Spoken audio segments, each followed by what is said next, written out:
전도를 해보신 분들은 전도하면서 한 번쯤 그런 질문 받아보셨을 것입니다. 도대체 하나님이 어디 계시느냐? 보여주면 믿겠다. 사실 전도할 때뿐만이 아니라 우리 아이들한테 신앙 교육을 할 때도 부모로서 이제 한 번쯤은 받을 수 있는 질문입니다. 하나님이 어디 계셔?라는 질문이죠. 설명을 합니다. 어디에나 계시고 또 우리 마음 속에도 계신다. 이렇게 설명하지만 아이들이 믿기도 하고 또 안 믿는 아이들도 있습니다. 안 계신다고 생각을 합니다. 안 믿는 이유는 볼 수 없기 때문입니다. 이게 꼭 이제 아이들이나 혹은 전도 대상자들만의 문제가 아니라 이제 믿음을 가지고 교회를 다니는 사람들 중에도 가끔은 의문을 제기합니다. 의문을 제기하는 건 이제 하나님이 보이시지 않기 때문에 정말 내가 믿는 하나님이 존재하시는가 하는 생각을 한 번쯤은 하게 되지요. 하지만 이제 조금만 생각을 넓히면 우리가 살아가는 이 세상에는 보이는 것이 전부가 아니라는 사실을 알게 됩니다. 지금 이 공기 중엔 산소도 있고 이산화탄소도 있어요. 누구도 볼 수는 없습니다. 최근에도 차 안에서 이 불을 피웠다가 죽은 부자의 기사를 읽었는데 그 안에 일산화탄소가 가득 차서 이제 나타난 결과라고 하는데, 이 일산화탄소 눈에 보이지 않다 보니까 얼마나 우리의 삶에 치명적인지 이제 미처 알지 못합니다. 이렇게 이제 세상에는 이제 물질로도 존재하지만 이제 보이지 않는 물질이 있다는 걸 이제 쉽게 알 수 있고요. 또 뿐만 아니라 이 추상적 개념들은 이제 더욱 그렇다고 생각을 합니다. 여러분, 사랑이 어디에 있다고 생각하십니까? 여러분들 친한 친구와의 우정 어떻게 존재하고 있다고 믿고 있습니까? 뿐만 아니라 사람과 사람 사이의 신뢰 내지는 우리가 하나님을 향한 이 믿음 있다는 사실은 알지만 그것이 있다는 걸 정말 정확하게 어떻게 증명할 수가 있겠습니까? 사랑인 줄 알았는데 배신 한번 당하고 나면 진짜 사랑이 있었나? 금방 그 믿었던 사랑은 이제 의심과 불신으로 바뀔 수밖에 없지요. 믿음만 놓고 보더라도 우리가 이렇게 지금 교회 와서 예배를 드리고 섬기고 있다 보니까 우리 스스로 믿음이 있다고 생각할지 모르겠지만, 그러나 박해 한번 일어나면 그 핍박 가운데 믿음은커녕 하나님의 존재조차도 부인하면서 하나님을 떠나는 사람들이 적지 아니합니다. 그렇다고 한다면 나에게 믿음이 있었다고 생각한 그 믿음은 실상 이제 어디에 존재하고 있었던 것인가 하는 질문을 할 수밖에 없지요. 이렇게 따지기 시작하면 이제 우리가 믿었던 모든 것들을 의심할 수밖에 없게 되고, 그렇기 때문에 보이지 않을지라도 존재하는 것이 분명히 있다라고 하는 사실은 틀림이 없는데, 유독 이제 하나님에 대해서만 사람들은 가시적이냐 아니냐의 문제를 가지고 하나님의 존재까지 부정하게 되는 이제 생각을 하는 사람들이 있습니다. 말하는 이유 중에는 하나님이 진짜 살아계신다면 이 세상이 이렇게 돌아갈 수가 없다. 너무 이제 세상이 엉망으로 악하게 돌아가는 세상을 보다 보니까 이거 하나님이 계시지 않아서 이런 일이 벌어지는 거 아니냐. 이 말 속에 제가 이해하는 바로는 이제 이 하나님은 정의와 공의로 세상을 다스리시는 분이라고 생각을 하는데, 세상에 정의도 없고 공의도 없고 온갖 악한 일들이 너무 많이 벌어지다 보니까 하나님이 안 계신 거 아니냐라고 하는 그 나름대로의 이제 결론에서 나온 것이 아닌가 하는 생각을 해요. 거기까지는 틀리지 않아요. 하나님이 공의와 정의로 세상을 다스리시는 분까지는 맞습니다. 문제는 그 공의와 정의를 가지신 하나님께서 사랑도 가지신 분이시기 때문에 심판을 유보하시죠. 사실 그 심판 앞에 나는 면하고 그만 죽을 거야, 그만 형벌을 받을 거야라고 말할 수 있는 사람이 과연 어디에 있겠습니까? 또 하나님이 정의로우시지만 그 사랑으로 우리에게 자유를 주셨는데, 우리의 자유를 통제하시면서 잘못된 것이 보일 때마다 징계하시고 징벌하신다고 한다면 과연 숨쉬고 살아갈 수 있는 사람이 어디에 있을까요? 그럼에도 불구하고 우리는 우리 나름의 생각으로 이제 하나님의 존재에 대한 판단과 결정을 내릴 때가 있는데요. 사람들은 그렇다 하더라도 저는 오늘 이 자리에 하나님 앞에 예배를 드리러 나오신 여러분들께 이제 질문을 드리고 싶습니다. 여러분, 하나님을 보고 싶으세요? 하나님을 만나고 싶으세요? 왜 오늘 이 자리에 나오셨습니까? 정말 하나님을 보고 싶은 마음이 간절하십니까?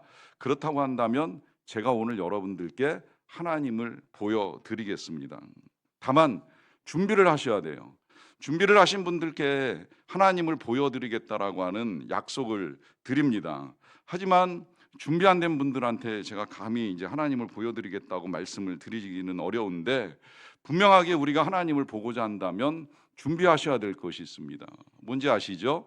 여러분들의 마음을 청결하게 하시면 됩니다. 여러분들의 마음이 청결하게 준비되어 이 자리에 나오셨다면 오늘 이 예배 가운데 여러분들께서 하나님을 만나시게 될 것입니다. 이건 제가 여러분들에게 드리는 약속이 아니라 예수님께서 우리들 모두에게 주신 약속입니다. 그 약속이 오늘 본문 8절의 말씀이죠. 이렇게 말씀하셨잖아요. 마음이 청결한 자는 복이 있나니 그들이 하나님을 볼 것임이요 라고 하십니다. 자, 우리 예수님이 복된 인생에 대해서 여러 가지로 지금 열거를 해주고 계시는데 그 가운데 또 하나의 복은 하나님을 보는 복을 누리는 거예요. 하나님을 만나는 복을 누리는 거예요. 단 조건이 하나 달라붙어 있습니다. 마음이 청결하면 하나님을 볼 것이다 라고 말씀하십니다. 자, 여기에서 예수님이 하신 말씀 중에는 하나님 못 봐, 볼 수 없어 라고 말씀하시는 거 아닙니다. 볼 수 있고 볼 것이다 라고 말씀을 하세요. 단 한 가지 조건이 있죠. 마음이 청결해야 된다는 거예요. 그러니까 여러분 잘 생각을 하셔야 돼요. 우리가 하나님을 못 본다 하는 건 하나님이 안 계셔서 못 보는 것이 아니라 우리의 마음이 청결하지 않기 때문에 하나님을 볼 수가 없는 거예요. 반대로 말씀드리면 우리의 마음이 청결하다면, 여러분들의 마음이 청결하다면 그 누구라도 다 하나님을 보실 수가 있습니다. 그렇게 따지면 난 내 마음이 더럽지 않고 깨끗한 것 같은데 왜 하나님을 볼 수 없는가라고 한다면 그 마음의 이 교만한 부분부터 이제 다시 씻어내야 되지 않는가 하는 생각을 할 수밖에 없지요. 여러분, 우리의 마음이 청결해서 나는 하나님을 볼 수 있다고 생각을 하는데 왜 안 보이시는지 모르겠다. 여러분, 성경은 이렇게 말씀합니다. 로마서 3장 10절 말씀인데요. 기록된 바 의인은 없나니 하나도 없다고 하는데 이 의인을 제가 오늘 이렇게 바꿔서 해석을 해드리고 싶어요. 마음이 청결한 자는 없나니 하나도 없다라고 하는 거예요. 그래서 우리가 하나님을 볼 수가 없습니다. 또 로마서 3장 23절에서는 이렇게도 말씀을 하십니다. 모든 사람이 죄를 범하였음에 하나님의 영광에 이르지 못하더라 그래요. 이것도 똑같은 표현으로 바꿀 수 있을 것 같아요. 모든 사람의 마음이 청결하지 아니하니 하나님의 영광을 볼 수가 없다. 자, 이 하나님의 영광 다들 의문스러워하지만 실상은 하나님 보면 하나님의 영광이 보이는 건 너무나도 이제 당연한 건데 하나님을 볼 수 없으니까 하나님의 영광조차 우리가 보기 힘들어서 되게 어려워합니다.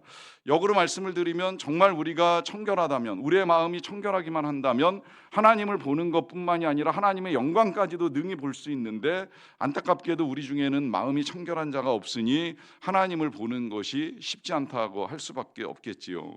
그러니까 나는 마음이 청결한데 왜 하나님이 안 보이시나 하는 이런 의문을 가질 수도 있지만 뭐 그런 의문에 대해서조차도 예수님이 또 하신 말씀이 이제 분명하게 있습니다. 예수님이 이 땅에 계실 때 나름 스스로 마음이 청결하다고 생각했던 사람들이 바리새인들인데 이 사람들은 정말 철저했던 사람이에요. 언젠가도 말씀드렸지만 뭐 매일 하나님 앞에 나아가기 위하여 목욕 재개하고 금식하고 11조하고 온갖 종교 행위들을 정말 누구보다도 철저하게 했던 사람들. 그래서 예수님 자신도 때로는 이렇게도 가르치셨어요. 너희의 의가 바리새인보다 낫지 아니하면 하나님의 나라를 볼 수 없고 들어갈 수 없다고 말씀을 하셨는데 그만큼 의로워 보였던 사람들이 바리새인들입니다. 그런데 그들을 향해서 질타하시는 예수님의 말씀이 이렇게 전해지지요.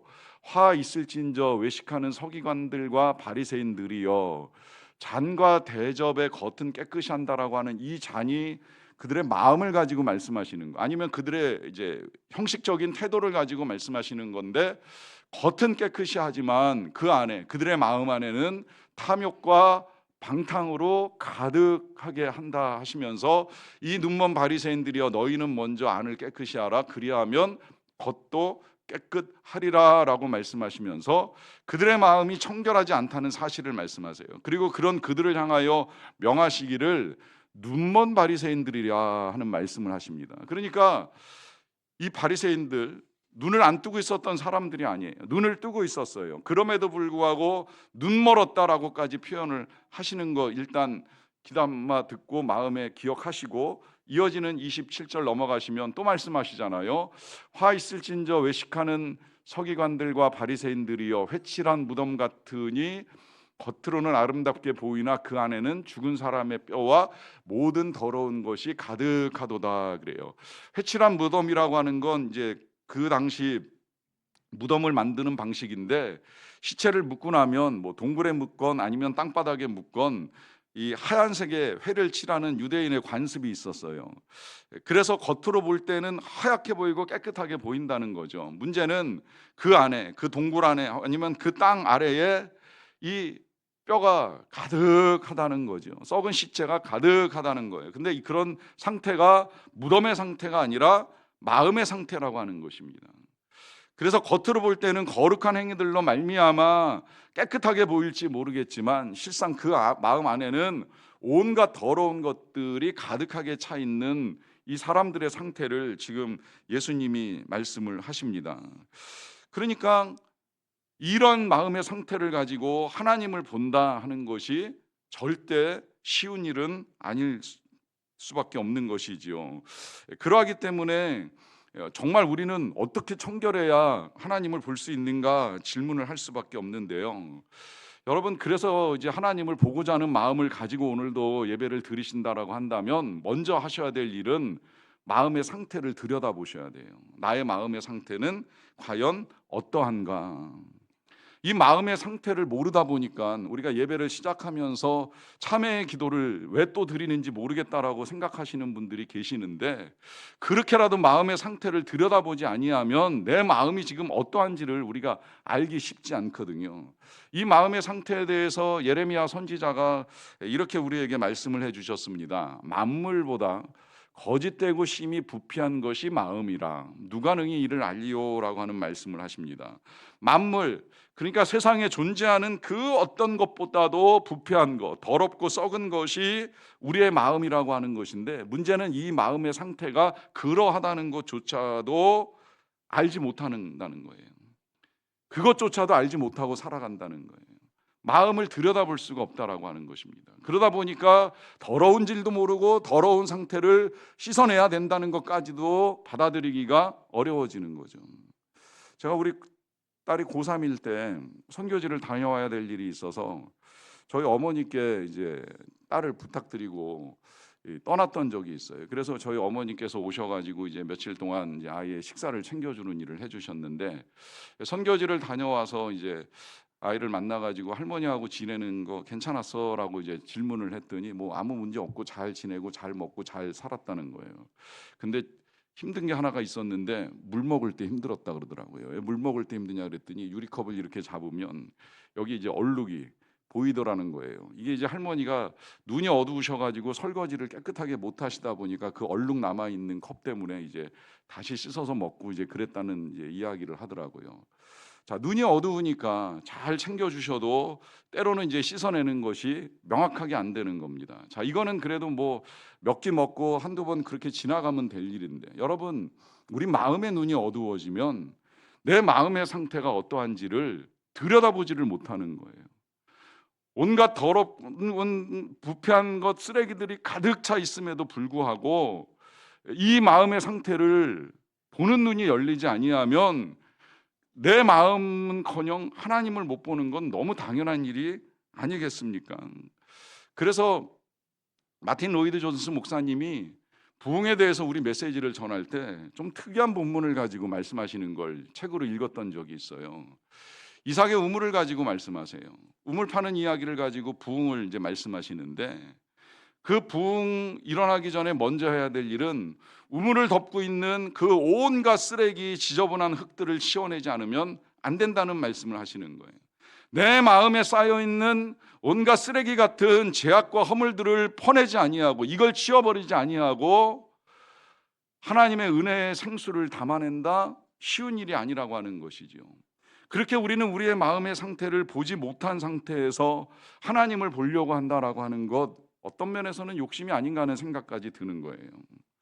저는 지난주에 설교 후 하고 나서 이 피드백을 주신 분 때문에 되게 감사했어요. 지난주 설교 주제 뭔지 아시죠? 기억하시죠? 긍휼에 관한 이야기였습니다. 자, 이 긍휼에 관한 메시지를 듣고 나서 누가 말씀을 해주시더라고요. 정말 받아들이기 힘든 사람이 있었는데 그날 설교를 듣고 나서, 말씀을 듣고 나서 긍휼을 베풀기로 결정을 하셨다라고 하는 말씀입니다. 개인적으로 굉장히 감사했어요.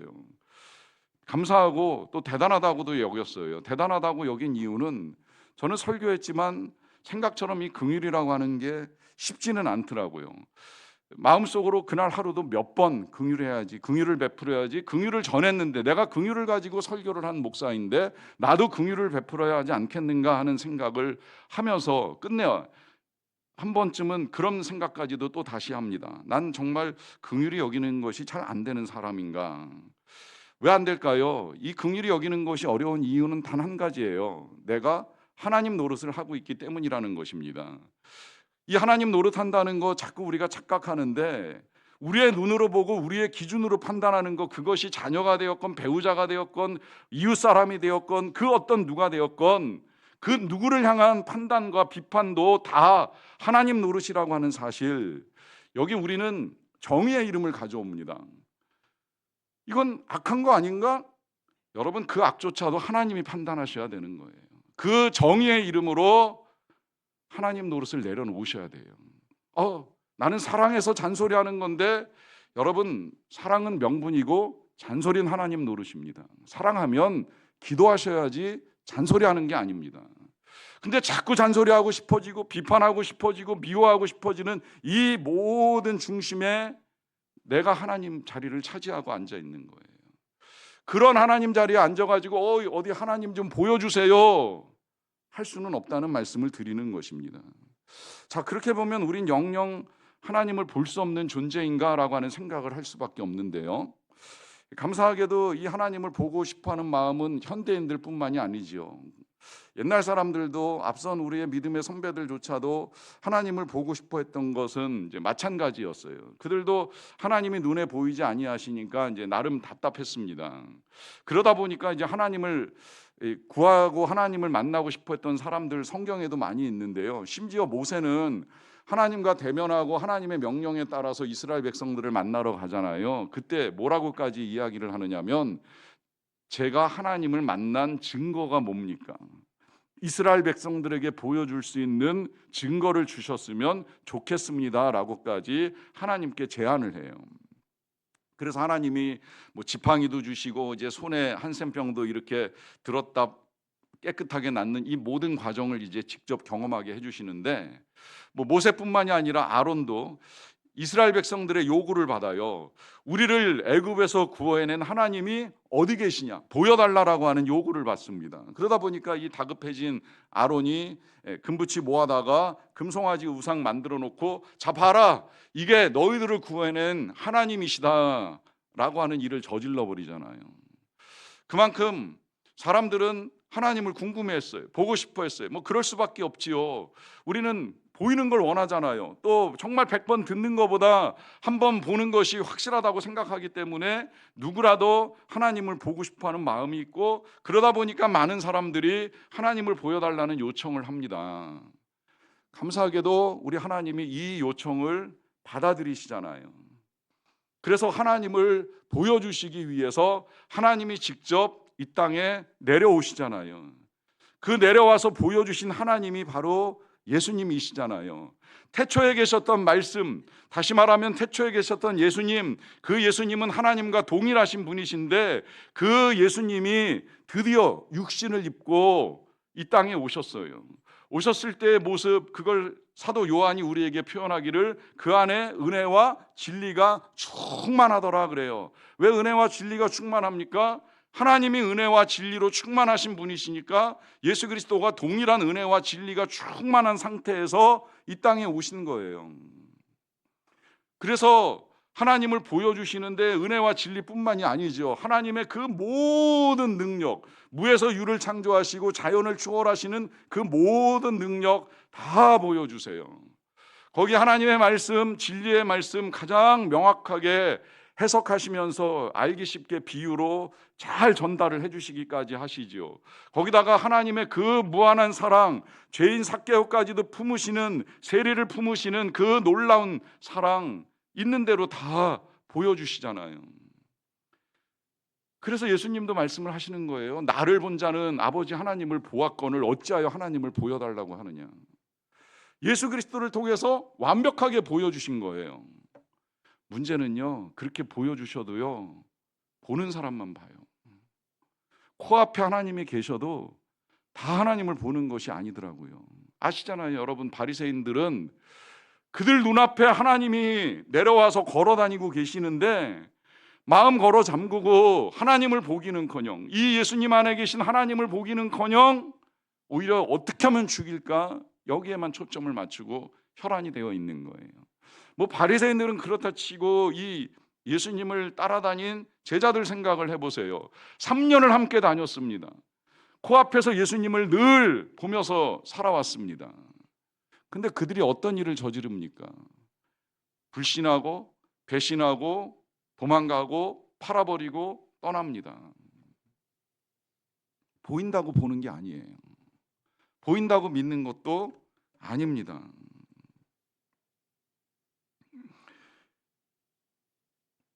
하나님이 하나님을 숨겨서가 아니라 증거를 다 보여주셔도 보는 사람들의 마음이 청결하지 않다 보니까 눈앞에 계셔도 볼 수가 없는 거예요.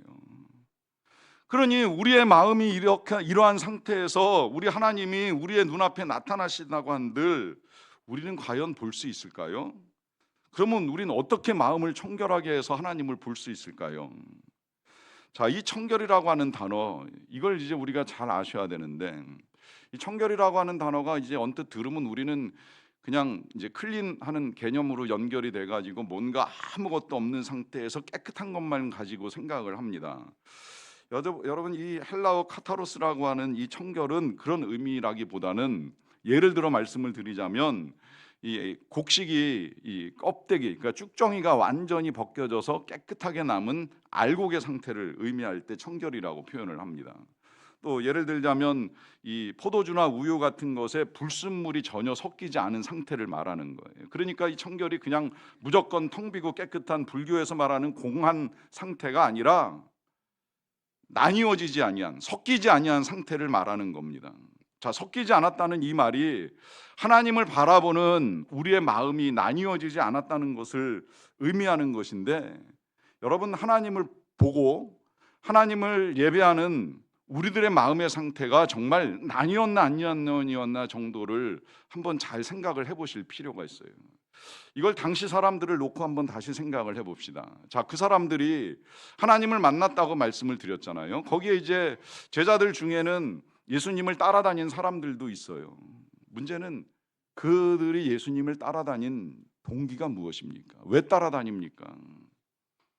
이들의 마음속에는 그 예수님을 따라다니면서 얻고자 하는 종교적 동기도 있고 정치적 동기도 있고 사회적 동기도 있어요. 어떤 사람들 중에는 세속적 동기로 예수님을 찾은 사람들도 있었던 거예요.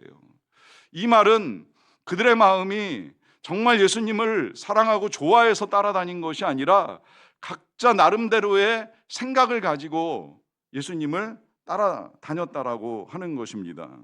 그러다 보니까 코앞에 계신 예수님, 하나님을 만날 수가 없는 거예요. 이걸 예수님이 모르지 않죠. 그들의 마음 상태가 어떠하는 걸 예수님이 모르실 리가 없죠. 하나님이신데 우리의 중심을 보시는 하나님이시잖아요. 그러다 보니까 계속 경고하시는 거예요. 너희가 하나님과 재물을 겸하여 섬길 수 없다. 이 말은 무슨 말이에요? 우리의 마음이 둘로 나뉘어질 수 없다는 거예요. 하나님을 섬기든지 재물을 섬기든지 둘 중에 하나이지, 말은 하나님을 섬긴다고 하면서 하나님보다 돈이 더 크고 돈이 귀하고 돈이 능력 있고 돈이 힘이다라고 믿고 살아가면 그건 하나님을 섬긴다고 볼 수가 없다는 거예요. 그러니까 너희 마음 있는 곳에 너희 보물이 있다고 하면서 우리의 마음이 가는 곳, 그게 돈이라면 돈이 보물이 되는 거고, 자식이라면 자식이 보물이 되는 거고, 건강이라면 건강이 보물이 되는 거고, 우리의 마음이 진짜 하나님을 섬기고 있는지 이것저것 쭉정이들이 같이 섞이면서 온갖 불순물이 뒤엉켜 있는 상태인지를 들여다볼 수 있어야 한다는 걸 말씀하십니다. 정말 하나님만을 섬기고 하나님만을 사랑하고 하나님만을 귀히 여길 수 있다면 하나님이 보이는 건 너무나 당연한 일이지요. 왜 그런가 여러분, 이걸 정말 보는 문제를 가지고 한번 다시 생각을 해봅시다. 다시 원론으로 돌아가서 질문을 드려요. 여러분, 하나님 정말 보고 싶으십니까? 왜 보고 싶으십니까? 이게 호기심입니까? 아니면 믿음입니까? 아니면 사랑입니까? 자, 이 본다는 문제를 세상에서 생각을 해보세요. 가끔은 굉장히 좋은 친구인데 오랫동안 연락이 끊겼다가 어쩌다가 뭐 카톡이나 전화로 연락이 되면 우리가 그런 말을 하잖아요. 야, 얼굴 좀 보자. 얼굴 좀 보자. 아니면 뭐 밥 한번 먹자라고 이야기를 하는데, 자, 전화 통화하고 문자 보내고 했지만 보자고 하는 이유가 무엇입니까? 그동안에 이 흘러간 세월 속에 늙은 얼굴 보자고 보는 것이겠습니까? 그렇게 해서 만나가지고 얼굴 봤으니까 이제 얼굴 봤으니까 됐네, 잘 가, 이렇게 헤어지는 친구는 없지요. 밥 먹자고 해가지고 만나가지고 이제 얼굴 봤으니까 우리 밥이나 먹자 그러고 넌 먹고 싶은 거 먹고 난 먹고 싶은 거 밥 한 그릇 다 먹고 1시간 딱 지나고 잘 가 그러고 헤어지는 관계는 없다고 생각을 합니다. 밥을 먹든 얼굴을 보든 왜 보자고 하는 거예요? 시간을 갖자는 거 아니겠습니까? 그동안에 못다한 이야기도 좀 나누고 어떻게 살아왔는지 좀 듣고 과거에 우리가 가졌던 그 우정, 그 사랑 다시 살려보고자 얼굴 한번 봤으면 좋겠다, 이런 말하고 진짜 사랑하면 시간 잡고 장소 잡아가지고 얼굴 보지요. 이게 사랑이고 이게 우정 아니겠습니까? 자, 우리가 하나님을 보고 싶어 할 때의 마음, 그 마음 어떤 마음입니까? 그저 정말 계신지 안 계신지 긴가민가한 나의 의심에 확신을 갖기 위해서 보고자 하시는 것인지, 아니면 정말 너무 사랑해서 하나님이 계시다는 사실, 하나님과 함께 시간을 보내고 싶은 그 마음으로 주님을 보고 싶어 하시는지요?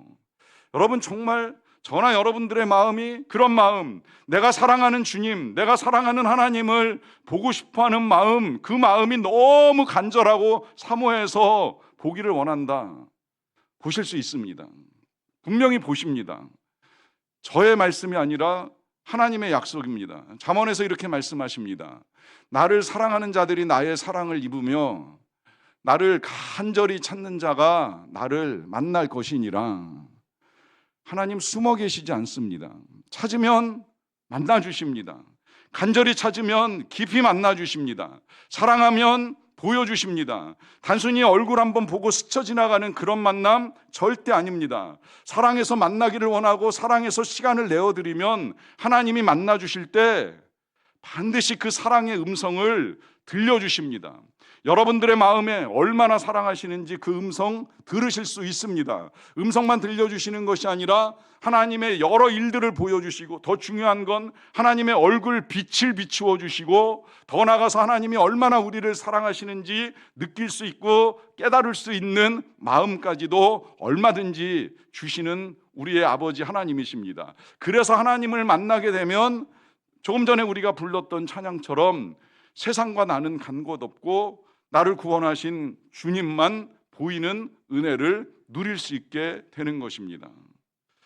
그 사랑으로 주님 찾으시고 주님 만나는 이 행복, 나를 만나는 자가 복이 있느니라고 말씀하신 이 행복을 누릴 수 있는 저와 여러분들이 되시기를 간절히 축원합니다.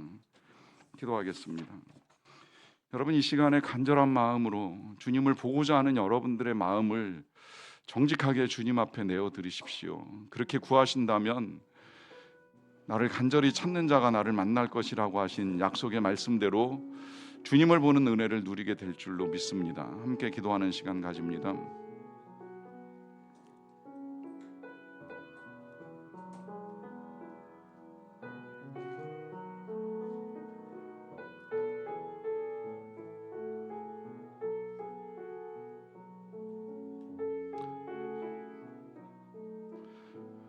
하나님 사랑합니다. 보고 싶습니다. 만나고 싶습니다. 더 시간을 내어드리며 주님과 깊은 교제 속에서 들려주시는 사랑의 음성도 듣고 비춰주시는 그 얼굴빛도 보고 우리를 얼마나 사랑하시는지를 더 깊이 깨달으며 살아갈 수 있게 되기를 간절히 원합니다. 예수님의 이름으로 기도하옵나이다. 아멘.